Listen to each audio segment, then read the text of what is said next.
حقوق کی جنگ لگی ہے، لیکن انسان اپنے حقوق کی جنگ میں نا اللہ رسول کے حق بھول گیا۔ جس طرح ہمارے ذمے ماں باپ کے حقوق ہیں، جس طرح بیوی کے حقوق ہیں، خاوند کے حقوق ہیں، رشتہ داروں کے حقوق ہیں، اس طرح ہمارے ذمے نبی پاک کے بھی حقوق ہیں صلی اللہ تعالی علیہ وسلم۔ ہمارے ذمے حق ہیں جو ہم نے ادا کرنا۔ امت پر نبی پاک کے حقوق ہیں، اس پر پوری کتابیں لکھی ہیں ہمارے محدثین نے کہ امت کی ذمہ داری ہے اپنے نبی کے ان حقوق کو ادا کرے۔ یہ جو آیہ کریمہ میں نے پڑھی، اس میں بھی اللہ تعالیٰ نے رسول پاک کے حقوق بیان فرمائے ہیں۔ توجہ ہے میری بات پر آپ حضرات کی؟ تھوڑا زیادہ غور کریں کہ عرض کر رہا ہوں۔ میں نے انشاءاللہ وقت بھی اثر میں محدود ہے، اور ویسے بھی اعلیٰ حضرت رحمۃ اللہ علیہ نے لکھا ہے کہ جس شخص نے کسی کا وقت ضائع کیا اس نے بھی قیامت میں حساب دینا ہے۔ تو میں کوئی بات کھینچ کے لمبی کر کے وقت گزارنے کے لیے نہیں کروں گا۔ جو ہوتا ہے نا پیغام، وہ تو پیغام ہی ہوتا ہے۔ کوشش کروں گا کہ ایک ہی آنسو میں کہہ جاؤں غم دل، طوفان بیجا لانے سے بھی چشم فائدہ، دو اشک ہی کافی ہیں اگر اثر کریں تو۔ میرے بھائی توجہ کرنی ہے آپ نے بات میں، اور زیادہ توجہ کرنی ہے۔ ہمارے ذمے نبی پاک کے حقوق ہیں، ہم نے وہ حق ادا کرنے۔ رسول پاک کا پہلا حق یہ ہے کہ ہم نبی پاک علیہ الصلوۃ والسلام کی ہر بات پر ایمان لائیں۔ دوسرا حق یہ ہے کہ ہر چیز سے بڑھ کر اپنے نبی کی تعظیم و توقیر کریں، اور اسی سے متصل تیسرا حق یہ ہے کہ ہم ساری کائنات سے بڑھ کر اپنے نبی سے محبت کریں۔ اور پھر نبی پاک کا یہ حق ہے کہ ہماری خواہشات نبی پاک کی تعلیم کے تابع ہو جائیں۔ اللہ کرے جلدی سمجھ آ جائے آپ کو، مجھے زیادہ وضاحت نہ کرنی پڑے۔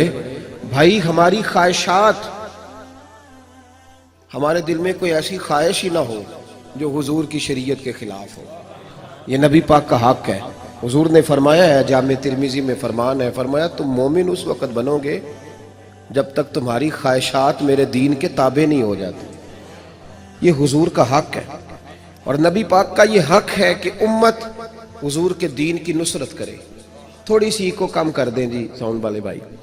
نبی پاک کے دین کی نصرت کرے، مدد کرے امت، اور نبی پاک علیہ الصلوۃ والسلام کے دین داروں سے امت پیار کرے، اور حضور کے دین کے دشمنوں سے نفرت کرے۔ دین نفرت بھی سکھاتا ہے میرے بھائی، محبت بھی سکھاتا ہے۔ اور آپ گھورنے لگے ہیں نا مجھے تھوڑا یہ بات سن کے سنیں۔ پوری حدیث پورا ایک باب ہے بخاری مسلم میں، الحب للہ والبغض للہ، یعنی دو چار حدیثیں نہیں، پورا باب ہے۔ اللہ کے لیے محبت بھی کرو اور اللہ کے لیے بغض بھی رکھو۔ یہ پورا باب ہے بخاری مسلم کا، دو چار حدیثیں نہیں، مشکات کا پورا باب ہے۔ نبی کریم نے فرمایا من احب للہ و ابغض للہ و اعطى للہ و منع للہ فقد استکمل الایمان، او کما قال نبی صلی اللہ علیہ وسلم، رواہ البخاری و مسلم۔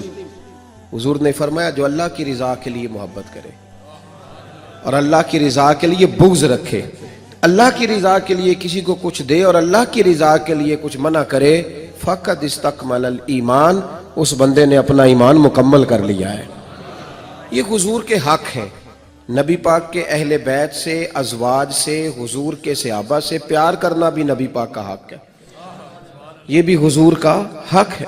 جن لوگوں کی حضور سے نسبت ہو گئی، اولیاء، صوفیاء، علماء، حافظ، قاری، مسجد کے امام صاحب، حضور کی نعت پڑھنے والے، ان سب لوگوں سے پیار کرنا بھی نبی پاک کا حق ہے۔ یہ حضور کے حقوق۔ سب سے پہلا حق یہ ہے کہ ہر چیز سے بڑھ کر، ہر خواہش پر قدم رکھ کر نبی پاک علیہ السلام کی ہر بات پر ایمان لایا جائے۔ ہر بات پر توجہ ہے میری بات پر؟ کلمہ پڑھنے سے پہلے سوچنے کا حکم ہے۔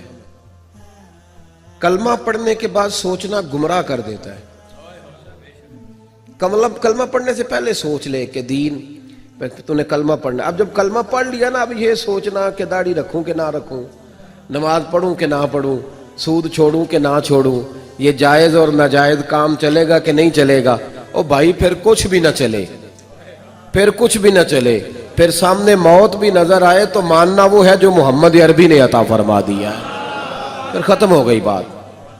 پھر وہ ماننا ہے جو رسول پاک نے کہہ دیا ہے, جو نبی کریم نے فرما دیا ہے. حضور کی ہر بات پر منو ان عمل کرنا, ہر بات پر. حضرت عمر بیٹھے تھے, ہمارے ہاں تو روز لوگ دلیلیں دیتے ہیں نا, کہتے ہیں حضرت صاحب آپ ٹھیک کہہ رہے ہیں پر اب کام نہیں چلتا, آپ ٹھیک کہتے ہیں پر گزارا نہیں ہوتا, اب آپ ٹھیک کہتے ہیں پر وہ دور اور تھا, یہ دور اور ہے. تو میں نے کہا نہیں, آپ کو غلطی لگ گئی ہے, وہ بھی میرے نبی کا دور تھا, یہ بھی میرے نبی کا دور ہے, جھنڈا حضور کا ہی چمک رہا ہے, آپ کو غلطی لگ گئی. اب لوگ دلائل دیتے ہیں. حضرت عمر گھر میں بیٹھے تھے تو ان کا بیٹا بھی ساتھ بیٹھا تھا, کسی مسئلے پر بات ہونے لگی. حضرت عمر نے اپنی بات کی مضبوطی میں نبی پاک علیہ السلام کا ایک فرمان سنایا. تو آپ کا صاحبزادہ کہنے لگا ابا جی وہ تو ٹھیک ہے, لیکن جب یہ لفظ اس کی زبان پہ ہے تو حضرت عمر نے تلوار نکال لی.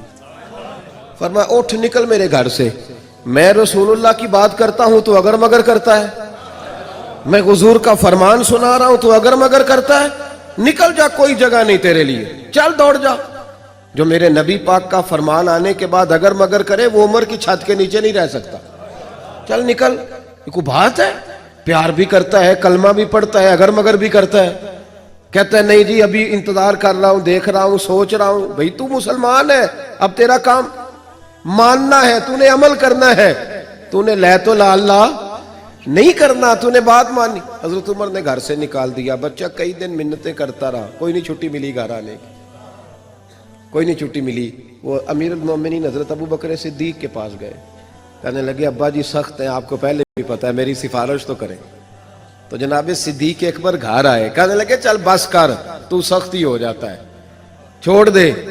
کہنے لگے ابو بکر تمہیں پتہ ہے اس نے کیا کیا ہے؟ کہا ہاں, یہ کہتا ہے کہ حدیث میں وہی تائید ہی کرنے لگا تھا بس, لیکن نکل گیا منہ سے.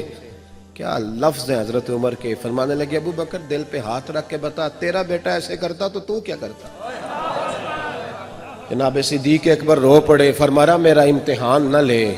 ابو بکر رو پڑے, میرا امتحان نہ لے, مجھ سے نہ پوچھ کہ میرا بیٹا حضور کے مقابلے میں اگر مگر کرتا تو کہا آپ کیا کرتے؟ تو جناب ابو بکر فرمانے لگے تو نے تو تلوار اٹھائی تھی نا, میں نے مار بھی دینی تھی, تو اٹھائی تھی. اگر مگر یہ غلام ہے, یہ نبی پاک کا غلام ہے, اس کو کہہ دیا جھوٹ حرام ہے تو کہتا میرا گزارا نہیں, اس کو کہا گیا یہ چیز غلط ہے تو کہتا کام نہیں چلتا. تو غلام ہے, جس کو آپ نے غلام رکھا ہوا ہے, نوکر رکھا ہوا ہے, آپ اس کو کہیں جا 5 کلو چینی لے آ, وہ اگر آپ سے کہے نہیں 2.5 کلو منگا لو, مان لو گے بات؟ وہ کہے نہیں